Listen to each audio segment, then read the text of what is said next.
আল্লাহ যখন ফেরেশতাদের জানালেন তিনি পৃথিবীতে তার খলিফা সৃষ্টি করতে যাচ্ছেন, তখন ফেরেশতারা জিজ্ঞাসা করলেন, আপনি কি এমন কাউকে সৃষ্টি করবেন যারা দুনিয়াতে রক্তপাত করবে, অশান্তি ঘটাবে? আসলে ফেরেশতারা বুঝতে পেরেছিল এই নতুন সৃষ্টি মানুষ আল্লাহর প্রতিনিধিত্ব করবে। এই প্রতিনিধিত্বকে আরবিতে বলা হয় খেলাফত। ফেরেশতারা যেমন কোনো প্রশ্ন ছাড়াই আল্লাহর হুকুম পালন করে, এই খলিফারা তেমন নয়। এদের আল্লাহ স্বাধীন ইচ্ছাশক্তি দান করবেন, যারা ফেরেশতাদের মতো পরাধীন হবে না। এরা চাইলেই আল্লাহর হুকুম অমান্য করতে পারে। ফেরেশতাদের চাইতে এটা আল্লাহ আরও ভালো জানতেন। তাই আল্লাহ বললেন, যদি আদম সন্তানরা আল্লাহর হুকুম মেনে চলে তবে পৃথিবীতে নামবে শান্তি। ইবলিস আল্লাহকে চ্যালেঞ্জ ছুড়ে দিল যে সে আদম সন্তানদের এই হুকুম মানার সোজা পথ থেকে সরিয়ে দেবে, হুকুম মানতে দেবে না। এই হলো ইতিহাসের প্রথম এবং চিরন্তন দ্বন্দ্ব, আল্লাহর হুকুম বনাম মানুষকে দিয়ে বানানো ইবলিসের হুকুম। আল্লাহ চায় তার সৃষ্ট প্রতিনিধিরা যেন তার হুকুম দিয়েই পৃথিবী পরিচালিত করে। অন্যদিকে ইবলিস চায় মানুষকে আল্লাহর বিধানের পরিবর্তে অন্য বিধান অনুসরণ করাতে। যে আল্লাহর হুকুমের বদলে অন্য কোনো হুকুম মানল, সে আল্লাহর সাথে শিরক করলো, যার কারণে আল্লাহ বললেন সে অন্য যে কোনো পাপ ক্ষমা করে দেবেন, কিন্তু শিরক কখনোই ক্ষমা করবেন না। আল্লাহ তার হুকুমকে বাস্তবে রূপ দিতে একের পর এক নবী প্রেরণ করেন। তারা পরিবার, সমাজ, রাষ্ট্র পরিচালনা করেন আল্লাহর বিধান অনুযায়ী। কিন্তু নবী চলে গেলে ইবলিস চেষ্টা করে সেই ধর্মের বিধান বিকৃত করতে। নবীরা গত হবার পর প্রতিবার ইবলিস তার এই মিশন বাস্তবায়নে মরিয়া হয়ে ওঠে এবং সে প্রতিবারই সেই ধর্মের কিতাব বিকৃত করতে সফল হয়েছে। তবে এখানে একটা বিষয় মাথায় রাখা দরকার, তাহলে ইবলিস কখনোই একযোগে সমগ্র পৃথিবীর মানুষকে আল্লাহর হুকুম থেকে সরাতে পারেনি।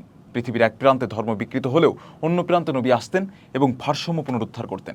ইবলিস যুগে যুগে ধর্ম বিকৃত করতে পেরেছিল ঠিকই, কিন্তু কখনোই মানুষকে ধর্ম বিমুখ করতে পারেনি। কোনো জনপদের এরকম স্পর্ধা হয়নি যে স্রষ্টা যে হুকুম দিয়ে রাষ্ট্র চালাতে বলেছেন তার বাইরে গিয়ে নিজেরা আইন রচনা করবে। বিকৃত ধর্মের বিধানকেই মানুষ স্রষ্টার বিধান মনে করে শ্রদ্ধার সাথে রাষ্ট্র পরিচালনা করত। এমনিভাবে ঈসা আলাইহিস সালাম এসেছিলেন ইহুদিদের সংশোধনের জন্য। তিনি বলেছিলেন ইহুদিরা মুসা আলাইহিস সালামের শরিয়া ঠিক রেখেছে, কিন্তু মারেফাত নষ্ট করে ফেলেছে। তাই ঈসা আলাইহিস সালাম আসলেন মারেফাত বা আত্মিক শুদ্ধির পথ নিয়ে। ঈসা আলাইহিস সালাম আল্লাহর পক্ষ থেকে তার অনুসারীদের নির্দেশ দিয়েছিল যে এই ধর্ম যেন ইহুদিদের বাইরে না যায়। কিন্তু ঈসা আলাইহিস সালাম চলে যাবার পর তার অনুসারীরা ছন্নছাড়া হয়ে পড়ল। তারা দেখলো যে ইহুদিদের মধ্যেই ধর্ম প্রচার করা সম্ভব নয়, এবং এই ধর্ম যদি তারা প্রচার না করে তবে ঈসা আলাইহিস সালামের আদর্শ একসময় বিলীন হয়ে যাবে। ঈসা আলাইহিস সালামের অনুসারীরা ইউরোপের দিকে চলে গেল। নিষেধ থাকা সত্ত্বেও সেখানে তারা ঈসা আলাইহিস সালামের ধর্ম প্রচার করা শুরু করলো। তখন ইউরোপের লোকেরা পূজা করত বিভিন্ন ভূত পেতনির। ইউরোপের লোকেরা দেখলো তারা যে ধর্ম পালন করে তার থেকে এই নতুন ধর্ম অনেক বেশি উন্নত এবং আধুনিক। এভাবে সম্পূর্ণ ইউরোপ খ্রিস্ট ধর্ম গ্রহণ করে নিল। কিন্তু তখন দেখা গেল এই ধর্মে রাষ্ট্র পরিচালনার জন্য প্রয়োজনীয় শরিয়া বা আইন নেই। ফলে খ্রিস্টান পোপদের হাতেই ধর্মীয় বিধান তৈরির ক্ষমতা চলে যায়। পোপরা নিজেরা ধর্মের নাম দিয়ে বিভিন্ন আইন রচনা করতে শুরু করে। এভাবেই গড়ে ওঠে মানবরচিত ধর্মীয় রাষ্ট্র ব্যবস্থা, যার ফল ছিল বিশৃঙ্খলা এবং দমনপীড়ন। চার্চের হাতে ধর্মীয় এবং রাজনৈতিক উভয় ক্ষমতা কেন্দ্রীভূত হওয়ার ফলে ধর্মের স্বাধীনতা সংকুচিত হয়, বিজ্ঞান চর্চা বাধাগ্রস্ত হয়, ভিন্ন মতের উপর দমনপীড়ন, পোপ ও রাজাদের ক্ষমতার দ্বন্দ্ব, ধর্মীয় যুদ্ধ এবং চার্চের কিছু অংশে দুর্নীতির মতো সমস্যা দেখা দেয়। এই ত্রুটিপূর্ণ জীবন ব্যবস্থার সংঘাত এত দীর্ঘ ও বিস্তৃত হলো যে ইউরোপের রাজা ও সমাজ নেতাদের সামনে মাত্র দুটি পথ খোলা রইল।